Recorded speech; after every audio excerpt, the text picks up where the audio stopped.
दोस्तों पिछली वीडियो में मैंने आपको एक्सेल में जो पाइवट टेबल है उसके एडवांस फीचर के बारे में एक्सप्लेन किया था। काफी लोगों ने इसको पसंद किया है और कमेंट में भी बोला है कि सर इसका पार्ट 2 वीडियो बनाइएगा और पाइवट टेबल के ऊपर और हमें फीचर जानने हैं। तो इस वीडियो में मैं आपको और थोड़ा एक्सप्लेन करूंगा पाइवट टेबल के बारे में, जो कि काफी इंपॉर्टेंट चीज होती है किसी भी कंपनी में। अगर आप काम करते हैं तो पाइवट टेबल का आपको जो है बहुत यूज करना पड़ सकता है।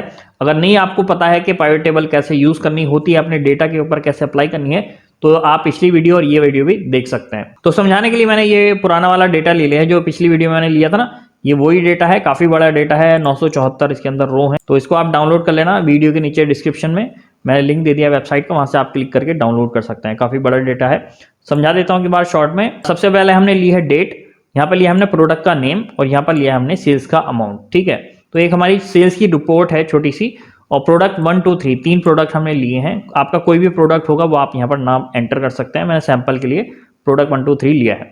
एक काम और कर लेते हैं हम, इसमें लोकेशन और सेट कर लेते हैं। इंसर्ट करके मैं लोकेशन और डाल लेता हूँ।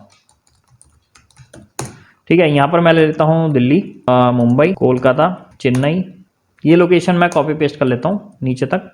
तो यहाँ पर मैंने लोकेशन डाल दी है नीचे तक। ठीक है, अब देखिए यहाँ पर मैं पहले डेटा को सेलेक्ट करता हूँ और मैं तब बताता हूँ आपको क्या समझा रहा हूँ। कंट्रोल ए करके मैं डेटा सेलेक्ट करता हूँ, पाइवट टेबल लगा लेते हैं। इंसर्ट में जाएंगे, पाइवट टेबल, कुछ लोग पीवोट टेबल भी कहते हैं, तो प्रोनाउंसिएशन आप अपने अकॉर्डिंगली देख लेना। यहाँ पर मैं न्यू वर्कशीट पर पाइवट टेबल ले लेता हूँ, ओके करेंगे तो यहाँ पर हमारी टेबल आएगी। पहले मंथ वाइज डेटा ग्रुप कर लेते हैं। ठीक है, डेट मैं यहाँ पर रो में डालूंगा और इसके बाद हम सेल्स का अमाउंट लेंगे, तो सेल्स का अमाउंट हमारे यहाँ पर वैल्यू में डाल देंगे। ठीक है, और इसके बाद एक काम और कर लेते हैं, यहाँ पर हम पहले इसको ग्रुप हटा देते हैं, राइट क्लिक करेंगे, इसको अनग्रुप करेंगे तो यहाँ हमारा ओरिजिनल डेटा आ जाएगा। इसके बाद हम प्रोडक्ट और ले लेते हैं, प्रोडक्ट का यहाँ पर हम नेम ड्रैग करेंगे और यहाँ पर छोड़ देंगे। अब देखिए हमारा जो प्रोडक्ट है वो डेट के नीचे आ रहा है, हमें तो इसके सामने चाहिए ना, तो हम इस पर यहाँ पर क्लिक करेंगे डेट पर और यहाँ पर फील्ड सेटिंग में जाएंगे। ठीक है, यहाँ पर आप जाएंगे लेआउट एंड प्रिंट में, यहाँ पर है ऑप्शन शो आइटम लेबल इन टेबुलर फॉर्मेट। ठीक है ना, टेबुलर फॉर्म, यहाँ पर हम क्लिक करेंगे और ओके कर देंगे। तो अब क्या होगा, हमारा डेट आएगी, डेट के बाद प्रोडक्ट का नेम और उसके बाद उसका अमाउंट। ठीक है, लेकिन एक चीज और आ रही है, यहाँ पर टोटल आ रहा है, हर एक लाइन के बाद टोटल, एक एक लाइन का टोटल हमें नहीं चाहिए।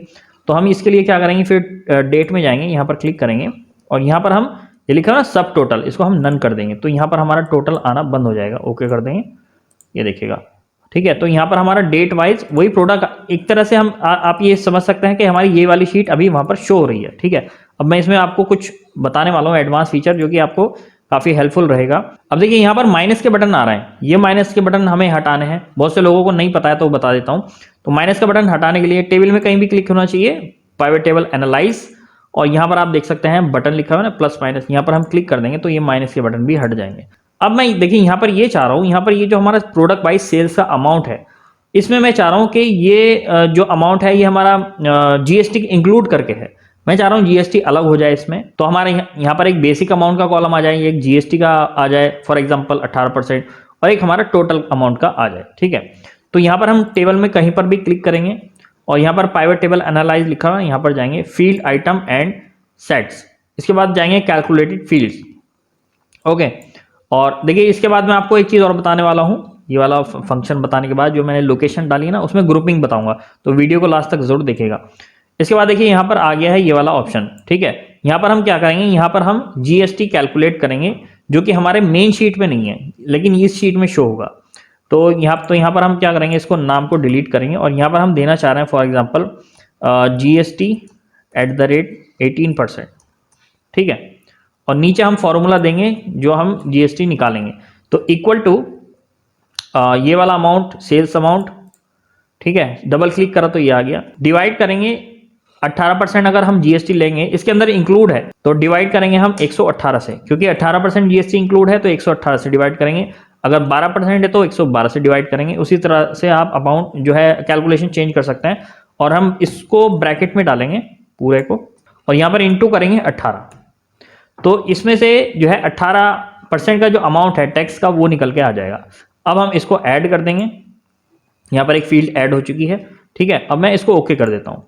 जैसे ही मैं ओके करूंगा तो यहाँ पर जो हमारा टैक्स का अमाउंट है वो यहाँ पर निकल के आ चुका है। तो यहाँ पर मैं क्लिक करके इसको पहले इसका डेसिमल जो है कम कर देता हूँ, इतना कर देता हूँ।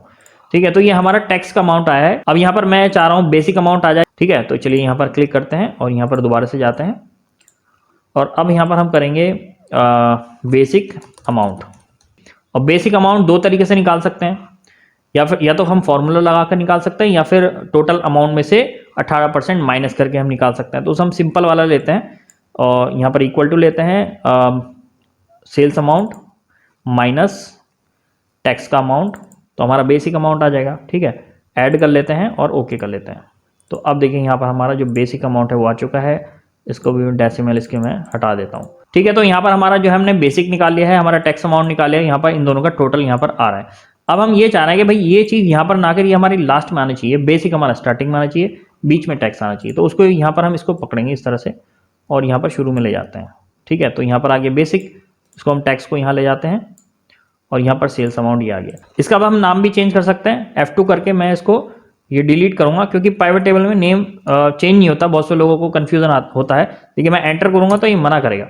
तो यहाँ पर इस कंडीशन में आप क्या करेंगे, यहाँ पर बेसिक के बीच में डैश लगा देंगे या फिर अंडरस्कोर लगा देंगे, एंटर करेंगे तो ये एक्सेप्ट कर लेता है। इसी तरह से GST और इसको भी डिलीट करूंगा मैं और यहाँ पर या तो एक स्पेस हटा दूं, एंटर कर लेता है। जो चीज़ हमने प्राइवेट टेबल में ऑलरेडी डाल रखी है वो हम यहाँ पर नहीं दे सकते, अदरवाइज कुछ भी दे सकते हैं। तो ये हम सम ऑफ हटाएंगे और यहाँ पर अंडरस्कोर लगा देंगे। ठीक है, तो ये बेसिक अमाउंट निकल गया, GST निकल गया और यहाँ पर सेल्स का अमाउंट निकल गया, जो कि हमारा मेन डेटा के अंदर नहीं है। कभी कभी जरूरत पड़ती है कि भाई हमारा मेन डेटा में कोई चेंजेस ना हो, हमारा प्राइवेट टेबल के अंदर शो हो, तो इस तरह से हम दिखा सकते हैं। अब देखिए एक चीज़ और हो सकती है कि आपको हो सकता है ये बना बनाया डेटा मिले और आप ये देखना चाह रहे हैं कि भाई ये टेबल मेन डेटा के अंदर तो ये GST का अमाउंट ही नहीं है, लेकिन यहाँ पे कैसे आ रहा है। तो उसको हम कैसे चेक करेंगे कि इसमें कौन सी जो फील्ड है मैनुअली एंटर की गई है प्राइवेट टेबल के अंदर। तो यहाँ पर हम जाएंगे, टेबल में कहीं पर भी क्लिक होना चाहिए, प्राइवेट टेबल एनालाइजर, फिर दोबारा जाएंगे फील्ड आइटम एंड सेट और यहाँ पर है लिस्ट फॉर्मूलाज। यहाँ पर जैसे ही मैं क्लिक करूंगा तो एक नई शीट खुल जाएगी और यहाँ पर आपकी जितनी भी मैनुअली फील्ड ऐड की गई हैं वो यहाँ पर आ जाएंगे। देखिए पहली मैंने फील्ड ऐड की थी GST 18% की, दूसरी मैंने फील्ड ऐड की थी बेसिक अमाउंट की। ठीक है, तो यहाँ पर उसका फॉर्मूला भी आ गया है, जो मैंने फॉर्मूला लगाया था, सेल्स अमाउंट डिवाइड बाई 118 गुणा 18 GST टैक्स निकालने के लिए 18%। ठीक है ना, और इसी तरह से मैंने बेसिक का निकालने के लिए बनाया था कि भाई सेल्स अमाउंट में से GST लेस हो जाए तो बेसिक अमाउंट आ जाएगा। तो ये दोनों चीज़ें यहाँ पर आपको नई शीट में मिल जाती हैं। तो कभी भी आपको प्राइवेट टेबल में ऐसी चीज़ मिले जो कि आपको मेन डेटा में नहीं मिल रही है, तो आप यहाँ पर उसका लिस्ट फॉर्मूला चेक कर लेना और यहाँ पर वो लिखा हुआ आ जाएगा। फिर आप सोच सकते हैं कि भाई हाँ ये चीज़ वहाँ से ऐड हुई है, लेस हुई है, कैलकुलेट हुई है, जो भी है, तो यहाँ से इस तरह से आप कर सकते हैं। अब देखिए मैंने आपको मेन डेटा में एक कॉलम ऐड करवाया था जिसका नाम था लोकेशन ऐड करी थी ना हमने। तो अब उसका क्या यूज़ है वो मैं आपको बता देता हूँ। तो यहाँ पर मैं डेट हटा देता हूँ और यहाँ पर मैं ले लेता हूँ नेम भी हटा देता हूँ, प्रोडक्ट के नेम। यहाँ पर मैं लोकेशन ले लेता हूँ फॉर एग्जांपल। तो हमारी लोकेशन वाइज सेल आ गई है। चेन्नई में हमारी कितनी सेल है, दिल्ली में कितनी है, हैदराबाद में कितनी, कोलकाता मुंबई। ठीक है, अब मैं ये चाह रहा हूँ कि हमारे जो है दो लोकेशन ग्रुप हो जाए। फॉर एग्जांपल मेरी दिल्ली और मुंबई, इन दोनों की सेल एक जगह हो जाए। ठीक है, तो हम प्राइवेट टेबल में मैनुअल ग्रुपिंग कैसे कर सकते हैं वो मैं आपको इसमें बताने वाला हूं। तो उसको आप क्लिक करके और मुंबई पे कंट्रोल के साथ क्लिक करेंगे तो दोनों लोकेशन हमारी सेलेक्ट हो गई हैं। अब यहाँ पर राइट क्लिक करेंगे और यहाँ पर हम ग्रुप करेंगे। ग्रुप करते ही क्या होगा, ये दोनों एक जगह ग्रुप में आ जाएंगे, ग्रुप।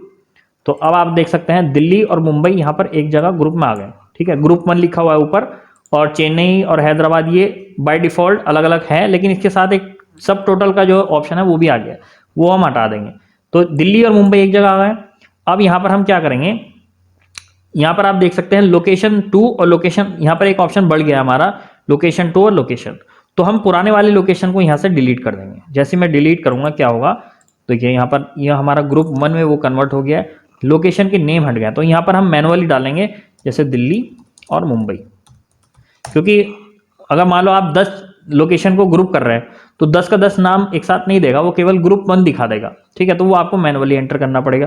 तो यहाँ पर दिल्ली एंड मुंबई मैंने यहाँ पर इस तरह से कर लिया है और यहाँ पर चेन्नई हैदराबाद जो है बाय डिफॉल्ट इस तरह से आ चुके हैं। तो अगर आपको मैनुअल ग्रुपिंग करनी है तो इस तरह से आप कर सकते हैं, या फिर मैं एक एग्जाम्पल और देकर आपको समझा देता हूँ। मैं डेट वाला ही ले लेता हूँ, इसको रिमूव करता हूँ मैं और डेट वाले को मैं इसको ड्रैग करता हूँ यहाँ पे।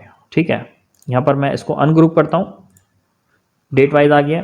अब मैं यहाँ पर ये चाह रहा हूँ 1 तारीख से 7 तारीख तक का एक ग्रुप बन जाए और इसी तरह से यहाँ पर मैं 7 दिन का ले रहा हूँ, लेकिन आगे ले रहा हूँ मैं 3 दिन का, उससे आगे ले रहा हूँ मैं 4 दिन का। तो अलग अलग मैनुअल ग्रुपिंग अगर करनी है, सेलेक्ट करेंगे, राइट क्लिक करेंगे और ग्रुप कर देंगे। तो इस तरह से लिखा हुआ ऐसा आएगा ग्रुप 1 ग्रुप 2, ठीक है। तो ग्रुप 1 आ गया हमारा 1 तारीख से 7 तारीख तक का। लेकिन यहाँ पर ये फॉर्मेट थोड़ा ऐसे हो जाता है, यहाँ पर डेट के बाद डेट रिपीट हो जाती है, उसमें कंफ्यूज होने की जरूरत नहीं है। उसमें हम क्या करेंगे, सीधा यहाँ पर आएंगे, हम यहाँ पर हमारा एक ऑप्शन और बढ़ जाता है उसी हेडिंग के नेम का। जैसे डेट है ना, तो डेट 2 आ जाएगा, तो पुराने वाले को हटा देंगे अब हम। तो डेट में जाके इसको हम रिमूव कर देंगे और अब हमारा डेट 2 वाला यहाँ पर बन जाएगा। और यहाँ पर आपको ग्रुप 1 आ गया। फिर 8 तारीख से हमारा जो डेटा है वो शुरू हुआ है। अब मैं ये चाहता हूँ कि भाई 8, 9, 10 अब इसका ग्रुप बन जाए, या फिर हम आगे ले लेते हैं थोड़ा, 14, 15, 16 इन तीनों का ग्रुप करते हैं, ठीक है। राइट क्लिक और ग्रुप, ठीक है। यहाँ पर ग्रुप 2 लिखा हुआ आ गया। इसी तरह से 20, 21, 22 हम ले लेते हैं, 30 तक का ले लेते हैं यहाँ पर ग्रुप। तो ग्रुप 3 आ गया। अब यहाँ पर बार बार वैसा नहीं होगा, जो डेट 2 हो गया था ना यहाँ पर, वो बार बार नहीं होगा। यहाँ पर अब फिर आप मैनुअल ग्रुपिंग कर सकते हैं। तो कभी भी आपको मैनुअल ग्रुपिंग करनी हो तो इस तरह से आप कर सकते हैं। तो दोस्तों ये था पाइवट टेबल का एडवांस फीचर। आई होप आपको हेल्पफुल लगा होगा। पिछली वीडियो नहीं देखी तो वो भी देख लेना, उसमें भी काफी हेल्पफुल जो है चीजें मैंने बताई हैं। और इसी तरह अगर आप एक्सेल को डीपली सीखना चाहते हैं तो मेरे एक्सेल के कोर्स को ज्वाइन कर सकते हैं।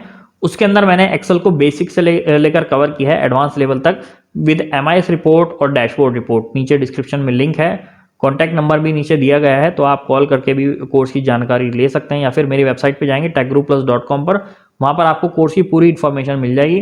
वहाँ पर मैंने हर चीज़ एक्सप्लेन की है कि आपको कोर्स में क्या क्या सिखाया जाएगा। वीडियो के साथ साथ आपको देखो 90 वीडियोज़ मिलेंगी, हर वीडियो के साथ आपको डेटा शीट, प्रैक्टिस शीट मिलेगी, ताकि आप वीडियोज़ को देख करके उस पर अप्लाई कर पाएँ। 90 वीडियो के साथ हर एक वीडियो के साथ प्रैक्टिस शीट है। और मान लीजिए ऐसा होता है कोर्स करते हुए कोई प्रॉब्लम आ रही है, कोई फॉर्मूला समझ नहीं आ रहा, कुछ भी आपको हेल्प चाहिए, तो आप फिर मुझे डायरेक्टली कॉल भी कर सकते हैं, ठीक है। तो मैं आपको एनीडेस्क पे लेकर के या टीम व्यूअर पे लेकर के आपको समझा देता हूँ, या कॉल या व्हाट्सएप पे अगर सॉल्व होता है तो कॉल व्हाट्सएप पे सॉल्व कर सकते हैं। इसके अलावा टेलीग्राम का ग्रुप आप ज्वाइन कर सकते हैं, नीचे डिस्क्रिप्शन में जो है सभी चीज़ों के लिंक दिए गए हैं। और मिलता है आपसे नेक्स्ट वीडियो में, तब तक के लिए take care and good bye.